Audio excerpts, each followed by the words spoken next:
Presentado por Aguas Andinas. Bienvenidos a un nuevo capítulo de La Mesa. Invitado hoy, un amigo de la casa, economista Óscar Landarreche. Óscar, gracias por estar de vuelta acá en el programa. Oye, más que amigo en la casa, yo te ayudé a inventar el nombre del programa. Empezamos en la FEN, el primer año, el 2013, empezaron en la FEN, efectivamente.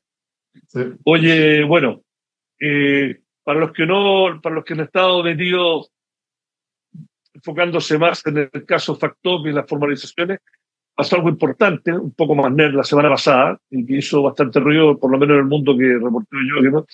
Es que un evento que organizó ENADE y CARE, que es casi como el tercer gremio, yo diría que son más influyentes, pues son más abiertos que la CPC y la SOFOFA. Hubo un evento en que Óscar Landarreche, junto al exministro de Hacienda de Piñera II, Ignacio Briones, la economista Andrea Butelman y el economista Rafael Bergoen, presentaron un proyecto, un nuevo pacto de crecimiento.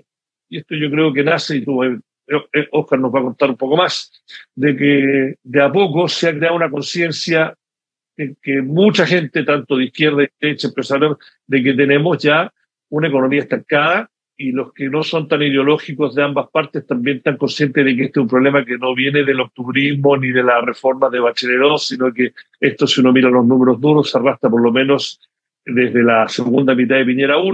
El economista Jorge Quirós, que es de derecha, dijo que él lo ve desde el 2008. El punto es que por lo menos hace 10 años que la economía chilena está estancada. No, y hay conciencia de eso, y este gobierno ha tomado las riendas en algunas cosas, pero esta fue una propuesta bastante revolucionaria, se quiere decir. Y cuéntanos, porque creo que la llamaron 13 verdades incómodas. ¿Cómo la llamaron? A ver, cuenta tú, si tú eres el que la presentaste y está el corazón. Algo de esto escribimos en el semanal de la semana pasada. Óscar, cuéntanos un poco la génesis del proyecto y a lo que apunta. El título no me acuerdo. Era como Hace un nuevo pacto, pareció mi libro. Yo le decía, son 13 verdades incómodas. Pero lo que quedó fueron las 13 verdades incómodas, que era como una parte de la exposición. Entonces, a ver, la iniciativa esta salió de ICARE, francamente. Hay Carental, que está de salida, hay un cambio de dirección en ICARE, que es esta institución que organiza, bueno, originalmente creo que ICARE era como que hacía como cursos. La ENADE. Hay talleres que hacían cursos. Se llama más cursos para gerentes, cosas así. Y claro, hace la ENADE. Entonces tienen como un área, como por así decirlo, más, comillas, académica, ¿no? Entonces, en el fondo, ahí entiendo que Hernán Larraín está trabajando, él con la Carental, me convocaron y me invitaron que si yo estaría dispuesto a participar de este intento. Ellos querían hacer un seminario y querían convocar a la política, a los empresarios, para el tema del crecimiento, pero querían hacer el intento de si podían armar un grupo de economistas distintos, digamos, que llegaran como una propuesta como la que hicieron. Y bueno, la pregunta mía era, ¿quiénes son los otros? Porque uno se conoce, en el mundo de los economistas, esto es pueblo chico, entonces uno conoce a todo el mundo. Y bueno, cuando me dijeron las otras personas, son personas que yo les conozco todo lo que piensan, digamos, les conozco hace 1000 años, digamos. De hecho, con la Andrea Butelman, yo partí trabajando para la Andrea Butelman en el Banco Central, digamos, cuando era goma, digo. Sí.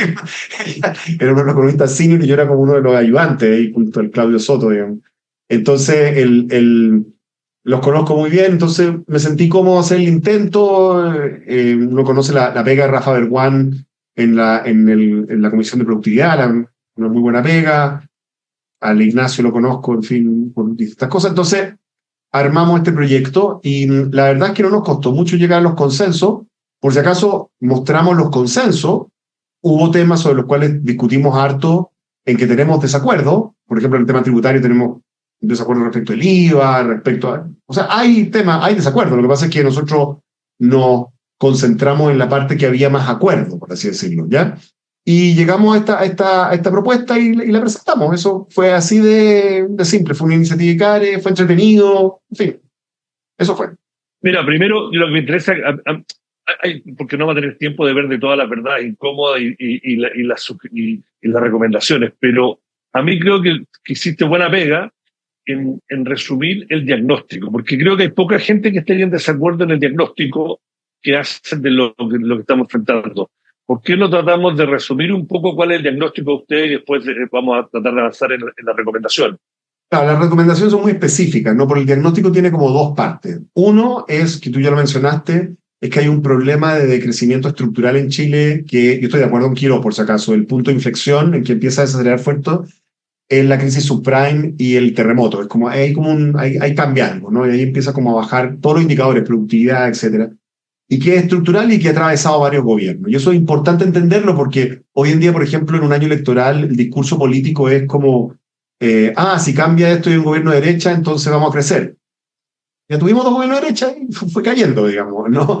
Entonces, eso es uno. Esa es una primera cosa. Y lo segundo es que no hay una bala de plata. Y eso también es importante porque tanto la bala de plata para explicar por qué hemos decrecido, que hay gente que tiene como su obsesión con un tema, la famosa reforma tributaria de Bachelet I y Alberto Arena, digamos, como la gente que tiene una bala de plata positiva, que solo hay que hacer una cosa, como que arreglemos la permisología, por decir cualquier cosa, ¿no? Y la verdad es que cuando uno mira con cuidado los temas, con los fundamentales, hay muchos temas. Déjame darte un ejemplo que yo creo que es muy interesante porque la realidad nos lo puso picando la entrada del área, que es Dominga, ¿no es cierto? Dominga, ¿no es cierto? Los permisos, ¿correcto? Entonces, imagínate que llegara el día de mañana, Iván, y se realiza el deseo culpable de Iván Weissman, que nunca lo va a revelar ahí en el mostrador, y, ¿no es cierto? Y Milei, ¿no es cierto?, toma el mando económico de Chile. Yo soy el único que lo sabe. Y un ministro de Hacienda, llega Daza, ¿no? Con ministro plenipotenciario. Claro, impuestos cero. Imaginen esta caricatura, voy a construir una caricatura porque a veces sirve para entender el problema. Impuestos maravillosos para las empresas, y no pueden creer la baja de impuestos. Y hay alguien que tiene un tremendo proyecto y le dice, te vamos a bajar los impuestos, pero tienes que pasar por el comité de ministros. O sea, el impuesto es cero, pero si me autorizan, no va. Si no me autorizan, ¿de qué me sirve el impuesto cero? De nada. Entonces, ¿me entienden? El problema, eso te sirve para entender que no es un problema, ¿no? Tú le puedes bajar los impuestos a la empresa, solucionar la permisología, si seguimos teniendo los niveles de analfabetismo funcional y déficit en calificación funcional de la fuerza de trabajo nuestra. 75% de ellas, según los informes que han salido, no tienen las competencias para la economía de hoy.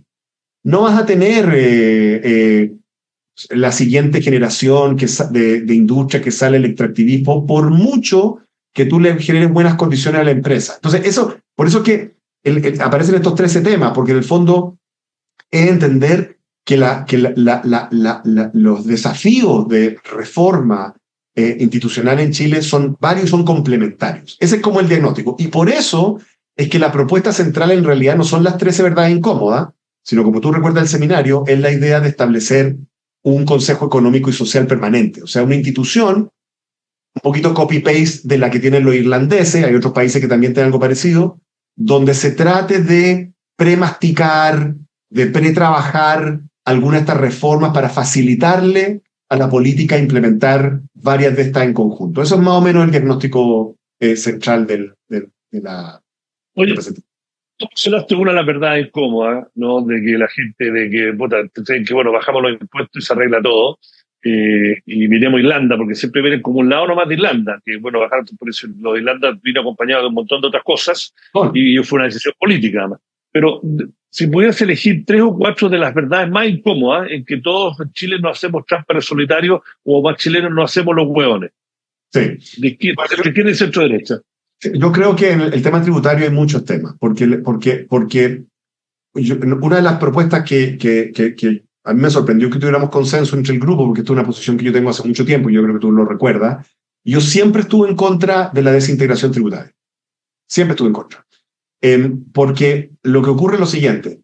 La única manera de tener un sistema de impuesto a la renta, estamos hablando, que sea progresivo, esto es, que paguen mucho más los más ricos que los más pobres. La única manera de hacer eso. Y que al mismo tiempo los impuestos a las empresas no sean tan altos como los tenemos hoy, comparado con los países con que competimos, que esto lo ha reconocido hasta el gobierno a esta altura, ¿no es cierto?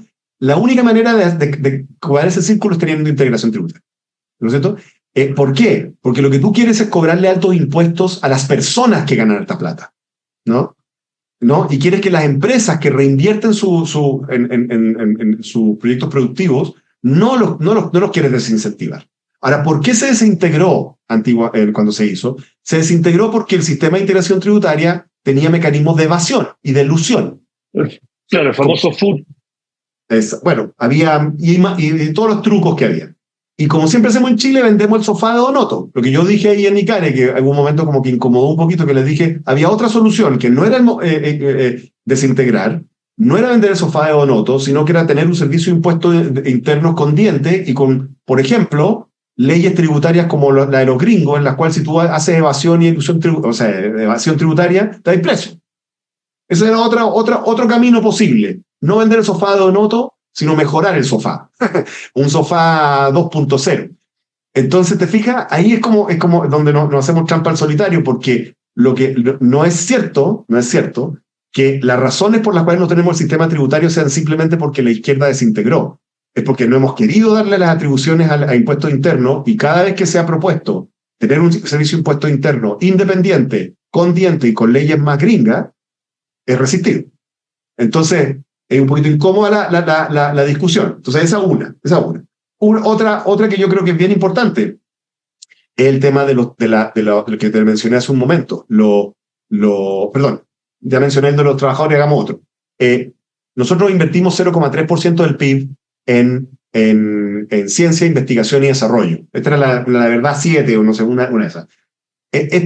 Lo increíble de esto es que ese 0,3% del PIB es la mitad de lo que se invertía en la época de la concertación, que era como 0,75. O sea, esto ha ido cayendo, ¿correcto? Y los países a los que aspiramos invierten 4 o 5 veces eso. 4 o 5 veces. Somos un país que se ha ido quedando, que no somos un país que está metido en los sectores más avanzados tecnológicos, y además no hacemos investigación en ciencia y medicina. ¿Qué es lo que ocurre cuando uno dice esto? ¿No? Siempre te vienen de vuelta con algún argumento así con algún fenicio. Por ejemplo, te dicen, oye, mira, pero tenemos el Congreso futuro. Ya está bien, súper a favor de que tengamos un Congreso, pero no estamos haciendo innovación, no tenemos patente. O te dicen por la derecha, te dicen, oye, pero es que tú no entiendes, Oscar, tenemos no sé qué, el unicornio, Notco y no sé cuál. Sí, pero es uno, ¿me entiendes? Es un caso muy particular, muy específico, que además terminan yéndose de Chile, porque el ambiente no les sirve. El ecosistema no existe. Entonces, no hay ninguna manera de que pasemos a una siguiente fase del desarrollo, ni la que imagina la gente de derecha, ni la que imagina la gente de izquierdas, con 0,3% del PIB gastado en ciencia, investigación y desarrollo. Y lo peor de esto es que no solamente es bajo, sino que además está sesgado hacia la investigación básica, o sea, hacia los papers, cuando en todos los países avanzados en esto está sesgado hacia la investigación aplicada, o sea, hacia las patentes, por decirlo alguna, o a las aplicaciones, y además está sesgado hacia el Estado, básicamente todo gasto del fisco, financiando paper en universidades, cuando debiera ser mayoritariamente gasto de las empresas privadas, y eso significa que las franquicias tributarias o incluso la cultura empresarial no está favoreciendo esto. Entonces, otra verdad incómoda, o sea, no hay manera de hacer esto si no resolvemos ese problema, y les di un ejemplo de cómo esto era, como lo poco importante que es este tema para este país. Solo hay una universidad, que intentó hacer algo al respecto, se llama la Universidad de Concepción, la querida Universidad de Concepción, ¿no? El Campanil, ¿ya? Que hace unos años atrás tenía un proyecto súper avanzado que se llamaba el Parque Científico y Tecnológico, ¿no? El PACIT, que era la idea de colocar alrededor de la Universidad de Concepción básicamente un barrio como el que hay alrededor de Maití, como el que hay en Palo Alto, que se instalan empresas a hacer investigación con la universidad, con sus estudiantes, en fin, esa idea. ¿Sabes por qué no se hizo? Lo paró el sistema de evaluación ambiental. El sistema de evaluación ambiental paró el proyecto. Impresionante. Es que en Argentina hicieron eso en un lugar y ha sido un éxito tremendo. Bueno, ahora me hiciste contar. En Tandil, los que conocen un poco más Argentina, Tandil está como 2/3 de camino entre Buenos Aires y Mar del Plata, un poco más al sur, pero es un pueblo que era famoso por sus quesos, su sierra y sus salames. El salame de Tandil, ¿no? Es tremendo, lo gusta comer. Pero hay una universidad que se decidió hace como 15 años, decidió convertirse en un polo exactamente lo que tú describes, copiando y creó, y ahora, como después del INPA, es la Facultad de Ingeniería y Ciencia más importante, empresas como Global, Mercado Libre, todas se han instalado ahí. Oye, gente de todos lados se quiere ir a estudiar ahí, que en un campo universitario, para esa universidad gringa. O Y sea, no es tengo el salame y voy a hacer... salame y papers, tenéis las dos cosas. No, ¿qué más? ¿Qué más quieres en la vida? ¿No? Y No, pega.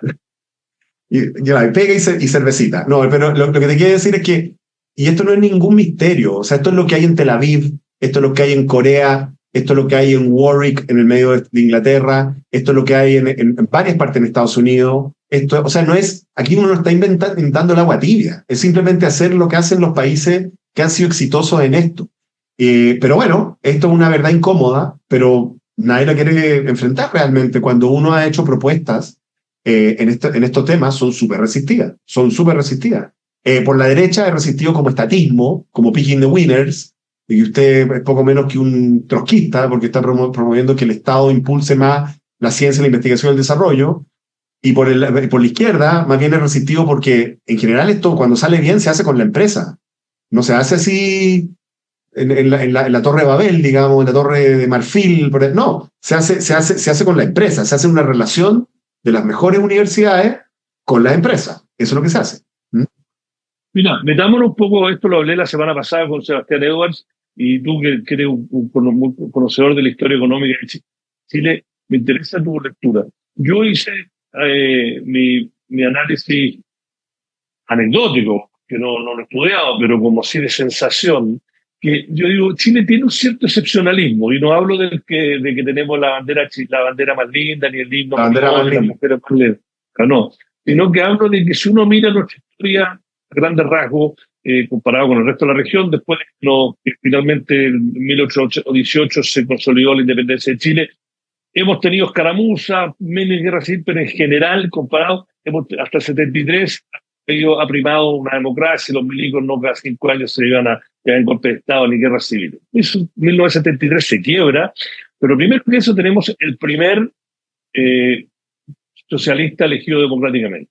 Esto se quiebra con una dictadura que tenía, no sé si al inicio, pero bueno, tuvieron una idea de país, de hacer el experimento neoliberal, que era también bien jugado en el mundo, y la cuestión va adelante con pragmatismo, fue con la llegada de Vige, etcétera, pero y después la concertación, que también es mirado como un ejemplo, más o menos lo sigue con correcciones a un modelo más socialdemócrata, pero también es excepcional si uno mira el resto del tercer mundo, si quiere hacerlo el país. Y después tenemos el octubrismo, el estallido, ¿no? Que también fue como, wow, bueno, y después esto se encausa institucionalmente con un gobierno que llegó muy radicalizado, pero que, ya sea por convicción política o por conveniencia, porque vio la realidad, también se acomoda, si uno mira los hechos, a una socialdemocracia. Entonces mi pregunta es que, ¿por qué no tenemos hay cosas culturales más que políticas que este modelo de los últimos 40 años llegó como todas estas cosas, estas verdades incómodas, estas cosas que la gente no quiere hacerse cargo, que la izquierda, que la derecha, no es también reflejo un poco de nuestra cultura, que hay como un muro cultural de cómo nosotros somos como sociedad? Yo estoy de acuerdo contigo. Yo creo que si uno mira las 13 verdades incómodas que dijimos, la verdad es que todas son un llamado a hacer reformas bastante radicales, la verdad, hartas y radicales. Pero son reformas radicales que son parte de un diseño, ¿no? De un diseño estratégico para conseguir algo, ¿no? Que básicamente conseguir crecimiento, pero un crecimiento en el cual se vean favorecidos los trabajadores chilenos. Tú recordarás que al principio de la exposición, una de las primeras verdades incómodas que yo dije, que no podemos seguir con esta idea de que nosotros tenemos una agenda de crecimiento, pero a los trabajadores los queremos baratos, ¿no? Claro. Y si se nos encarecen, entonces inundamos el país de inmigración para abaratar la mano de obra en las empresas. O sea, esa idea que a mí me parece bien curiosa, a la que llegó la élite. La izquierda lo favoreció por razones de humanitarias quizá exageradas, ¿ya? Y en la derecha porque favorecía los bajos ingresos, los que salieron perjudicados fueron los trabajadores chilenos. Esa es la verdad, ¿ya? Entonces, yo les dije a Nicares, tú recordás, les dije, ustedes tienen que escoger si su lealtad es hacia el PIB o hacia los trabajadores que están en Chile. Tienen que escoger porque políticamente son cosas distintas, ¿ya? Entonces, digamos, yo creo que para generar ese modelo de desarrollo que lleva a los trabajadores con ello, ¿no es cierto? Y por supuesto a las empresas y a las grandes fortunas también, o sea, pasamos a la siguiente fase, se necesitan reformas bien radicales y como tú bien dices, la historia nuestra como que se divide entre dos eras, ¿no es cierto? Las eras de moderación y que han sido bastante exitosas, ¿no? Por ejemplo, como tú bien dices, la era final de la dictadura Vigil fue bastante más moderada, digamos, que los Chicago Boys, la concertación, que los gobiernos radicales, uno puede encontrar en la historia eras moderadas, ¿no es cierto?, que han sido exitosas en general, y la era revolucionaria, en que alguien quiere dejar la crema, ¿no?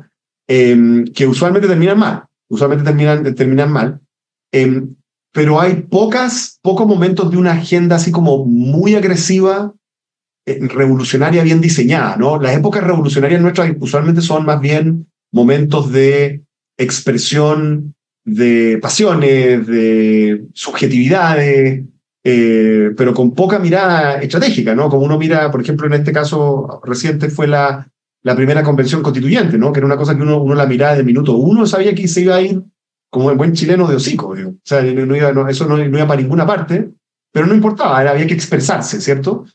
Un poco eso, ¿no? También le pasó quizá, vamos a decir las cosas como son, a la Unidad Popular, le pasó a los Chicago Boys, o sea, se sobregiraron, ¿me entiendes? Y esto es lo que nosotros necesitamos, una cosa a la que no estamos acostumbrados, que es hacer algo radical, pero sin sobregirarse, ¿no? Eso es, ¿no? Que eso es lo que uno ve en estos países, por las Irlandas, la Finlandia, lo que nosotros estamos proponiendo, a veces que no me gusta mucho porque se habla de que lo que necesita Chile es una nueva moderación. Yo no creo eso. Yo no creo que necesite moderación. Yo no creo que la recuperación de los liceos públicos requiera moderación, fíjate tú. Creo que requiere bastante radicalidad. O sea, la gente habla de Corea, pero la gente ha estudiado poco Corea. También era de la Guerra Fría y un montón, o sea, esto no es por hablar de Corea, pero yo les recuerdo un par de cosas a algunos amigos míos. Les digo, oye, acuérdate que en Corea tuvieron un cepo cambiario por como 10 años, y no te dan dólares para salir como turista, y era por mandato que están invirtiendo tipo el 14% en educación, y fue autocrático para abajo. O sea, yo creo que cada país tiene su propia idiosincrasia. Era una dictadura. Pero no, era una dictadura. Claro. Era una dictadura. Y el salario de un profesor de liceo era lo mismo que ganaba un ingeniero en una empresa exportadora. Y invirtieron en eso. Claro, bueno, ahí tenéis. Ahora, ningún país pasa de la fase de desarrollo en que estamos nosotros a la fase superior sin cosas radicales. Tú mismo lo dijiste, los irlandeses se habla mucho de que fueron durante un tiempo paraíso fiscal. De hecho lo fueron paraíso fiscal. Eso fue una apuesta que ellos hicieron, pero esa no fue la única apuesta que hicieron una reforma educativa que fue resultado de un informe de la OCDE que mostró que eran una basura en su sistema educativo, y se mandaron una reforma, importaron profesores ingleses por todos lados, los mejores de Estados Unidos, de todas partes. O sea, hicieron como una cuestión muy radical en infraestructura, en fin. Y hoy en día ya no es cierto que la principal característica de Irlanda sea paraíso fiscal. Hoy en día son exportadores de servicios, y además de bioquímica y de fármacos. O sea, entonces, pero lo que movía a los irlandeses era una vocación de que ellos estaban aburridos de ser los hermanitos pobres de la Gran Bretaña, digamos. Eso era como que se reían de ellos porque eran curados y eran como campesinos, ¿me entiendes? Y chao, y ahora son el doble en PIB per cápita que Inglaterra, digamos, porque hay una vocación nacional de que vamos a hacer cosas radicales para llevarnos a ese punto. Y en Chile no hemos tenido eso hace mucho, creo yo. Pero la última parte es más política y filosófica. Yo sé que algo que tú hablas, hay veces escrito, que tiene que ver con esta conversación. O sea, este debate de crecimiento y cómo queremos crecer y cómo vamos a hacer el crecimiento se da en un contexto global de que estamos volviendo casi a la era de Marx, de hay una discusión bastante álgida de capital versus trabajo, en que ahí me pongo piquetiano, en que el capital le ha sacado la cresta al trabajo en los últimos 50 años, y que creo que es parte de este intento social global que se manifiesta con la vuelta de los populismos de derecha, el extremismo. Pero en esta discusión me da la impresión, y en Chile con nuestra propia idiosincrasia lo mismo, en que la discusión se está dando en que un progresismo que se agotó, porque la socialdemocracia, por todo el éxito que tuvo en Europa, está media agotada, se fue al wokismo y la gente como que ya les da lo mismo, no quieren ni como decir tú, sabes que hay que vender el sillón de Donoto para sacar toda esta cosa de las políticas identitarias y si no queremos más inmigrantes, que está bien o mal, como que el progresismo se le acabaron las ideas o sus ideas tradicionales ya no funcionan y las nuevas generaciones como que están hartas. Y por otro lado tenía una derecha tecnoanarquista que lo único que quiere es que no pagar impuestos y hacer lo que quieran. Y la verdad que la realidad es que ahora, como está el mundo, tú puedes tratar de subir los impuestos a las grandes patrimonios, bueno, y la gente que hace, esta super elite saca a su gente, los cambia a los niños de colegio, saca su plata y se va. Entonces, como estamos en una situación, yo la veo bastante negativa, casi distópica, casi Mad Max, pero con mejores modales, ¿no? ¿Cómo ves tú? Yo sé que esto lo abordamos en diálogos del Mostrador el año pasado, un poco más. Porque al final es un debate histórico del capital versus trabajo. Sí, ahora yo creo que hay que ver qué es lo que hace Chile en ese momento, que tú lo describes muy bien, y para mí lo que está faltando es una especie como de, para decirlo súper francamente, va a sonar súper raro, pero en los años 70 no sonaba raro, un nuevo patriotismo en el cual tu lealtad es hacia lo que logramos como país y como comunidad, que incluye, por supuesto, a los trabajadores de este país. Yo creo que si ustedes piensan lo que significa de ser un socialismo patriótico, ¿no? Patriótico, como comprometido con los trabajadores de Chile, yo creo que esa frase habría calzado perfecto en alguna de las campañas de la UP, creo yo, o incluso el Frente Popular antes. Pero hoy en día como que suena mal, porque en el fondo el error que cometió la izquierda en Chile y en Europa fue que se desbocó en el tema de la inmigración. O sea, esta idea de que tú no puedes absorber a todo el mundo y que uno puede como país solucionar el problema a todos los países pobres del mundo, claro, en abstracto suena bien. O sea, a mi hijo de 10 años le hace todo el sentido del mundo, ¿ya? Pero no tiene sentido, ¿no? Uno, por supuesto, que tiene que tener una política compasiva en la medida que pueda observar y también pragmática, de traer, entendiendo que hay una transición demográfica, absorber a trabajadores jóvenes, calificados, o que vengan a estudiar, como se hace, por ejemplo, en Australia. Se puede hacer, no hay para qué ser chiquita en esto. Pero esta situación de descontrol en que le metimos 1 millón de inmigrantes a un país que tiene una fuerza de trabajo de 9 millones, o sea, piensa lo que es eso. O sea, más de un 10% entró así, ¡pum!, de la nada, ¿no? O sea, eso no funciona, porque entonces el proceso de crecimiento, ¿no?, que hace que el capital gane más plata, y tenemos estos ricos en Chile, gente que tiene plata, que lo ha hecho el después, yo no tengo ningún problema con ello, digamos, ¿no es cierto? No se expresa en ingresos laborales. Y entonces los trabajadores no se sienten parte del modelo. Y una de las gracias que tenía el modelo de la concertación, vamos a decir las cosas como son, es que incluso la gente que lo encontraba demasiado, comillas, neoliberal, estaba beneficiándose con el modelo. Estaban creciendo sus ingresos, estaba saliendo de la pobreza, estaba pudiendo comprar un auto, pudiendo hipotecar una casa. Y entonces, si tú no tienes un modelo que favorece a tus trabajadores, la gente que reside en Chile, nada va a ser posible. Por lo tanto, lo que está faltando es un nuevo patriotismo progresista. La última pregunta, que te voy a hacer la última pregunta, que es más personal. Tú eres una persona que históricamente orgulloso y no autoflagelante, sino que orgulloso lo hace la concertación, siempre asociado con el Partido Socialista. Si uno te sigue en redes, tus papers, tu discurso, obviamente que se te percibe como una persona desencantada con la nueva generación de izquierda del Frente Amplio. Tú te sigues considerando una persona de izquierda y ves nuevos liderazgos, nuevas posturas de modernizar a una izquierda más preocupada con el crecimiento, más tecnócrata, no sé, estoy inventando palabras, pero tú todavía eres joven. O sea, yo no sé, yo sigo pensando lo mismo, es trazable lo que yo pienso en el tiempo, lo que yo he escrito. No, yo sigo pensando, tengo las mismas ideas hace mucho tiempo, que son básicamente ideas socialistas democráticas muy clásicas.